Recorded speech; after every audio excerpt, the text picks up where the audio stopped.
Rayi Samyamidil Jalu. Ingkang kaparing arsa kapernah sepuh Awasta Bambang Badra Kusuma.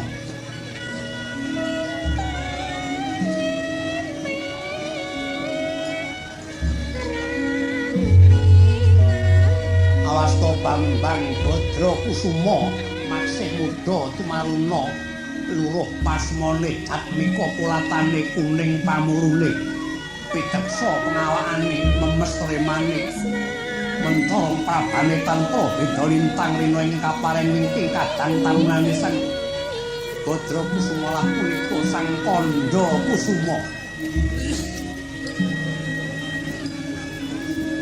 Katriteng mangki sang Yaksendra dene lenggan dangutan keparengan nandika labet angraosaken sungkawaning cas ingkang rayi sang Badra Kusuma ingkang rayi tendal langkung ngetumang kaya andaleme tandrane kaya wong paring tinabuhan.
Titiwaku Badra Kusuma adik wong bagus. Apa Kakang Prabu nimbali kadangmu Badra Kusuma? Apa ta sababe tungipun Kakang Winatara 7 dina ing kalungguhan iki ndak tengo ndak tungkulake? Jadi katon bias kepolatane. Orang ngupas semone tepung wimbane apa maksih Kutiwa nggonmu ngadhep kalangenan semene kae kang awujud tetamanan kang sarwa diluhung. Kembangan-kembangan kang gandane arum turta jroning datuwaya kang sarwarna iki kabeh tak pasrahake marang Siadi. Yen pancen Kakang Prabu sawijining narendra ingkang witaksana marakake aranana susah kuwi iki amarga apa? Bambang Kandha Kusuma wonten wonten pangendika ingkang adhawuh padang mutuwa tau rerasan napa saklimah mboten nate pangendika menapa-menapa dhateng Ari Paduka kula. Yen pancen Kakang Prabu ora keduga ambatang ngruwet renteng ing atiku kaplalah aku patenana peda apa kesuwen urip ing Madyapada. Lah ta. Diku diku bakal naraka ya maning kang pajab bot-bote kowe urip kinudrat cangkep ing sanis karamu jebul mung kepengin mati nglalu ya. Yen wasilak karo batinmu aja jingkat yen tak bedhek dina iki kowe lagi ke Taman Gandrung ya apa ora?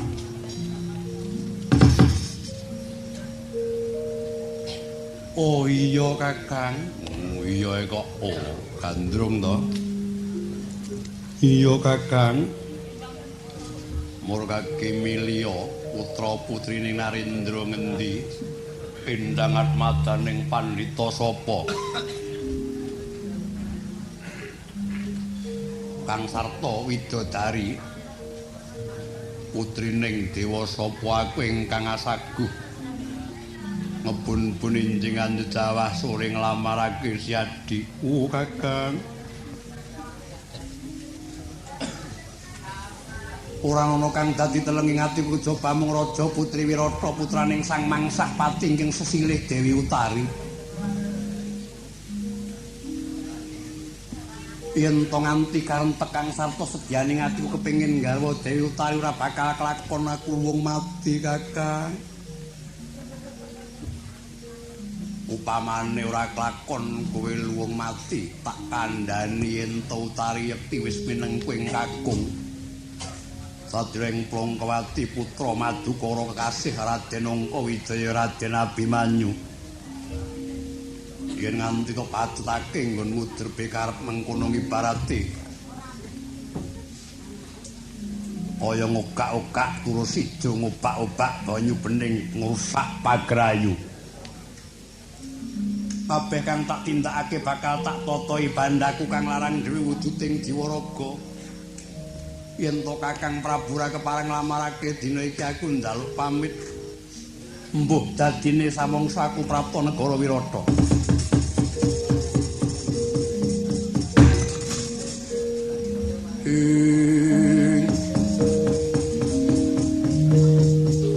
Yaksa Gurarapari sedeng Narendra yaksa lalaku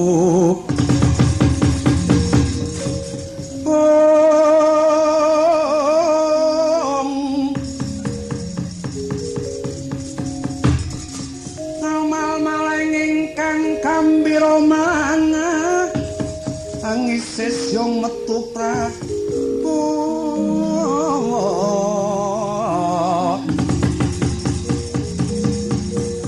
lesos nirpa kempo pura mawali antitya Durabarsa mrih turnaning lawan Wiratrirodra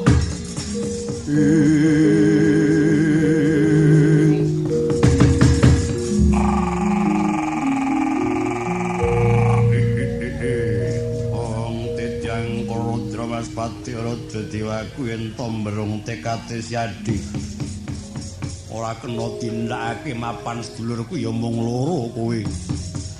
Yen nganti kalong siji bakal godhang nadyan anrang bebaya penjalukmu bakal tak pinangkani. nang yen to linamar sarana adu arep muka ketampan panglamarmu dina kunut ya laku dusta. Jadi sakarone aja ana kang padha karo ayo tak kanthi manjing jroning Udyana negara Wirata Nyidra Dewi Utari ya Kakang ngestuake dawuh. Menawi kita ngoten sawi Koko Prabu kula dhekaken Prabu.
Kandaning puspita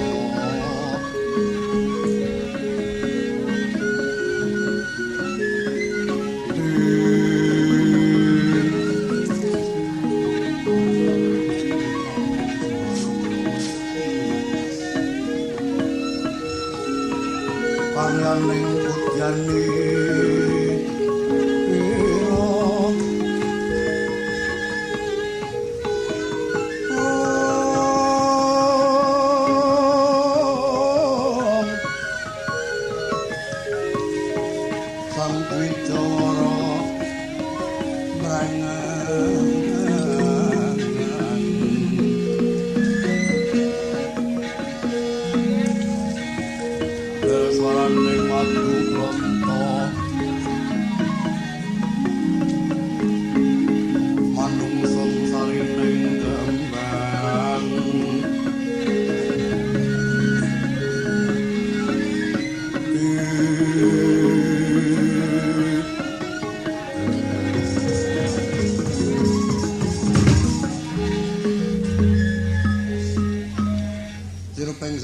Angarka gumantos ing dalu jroning ratu daling wonten ingkang tinarika. Amung Bathara Tandra kang widil saking mertulan sumerbawani jagat tumitata sing kamantian dewasane Sang Hyang Angarka.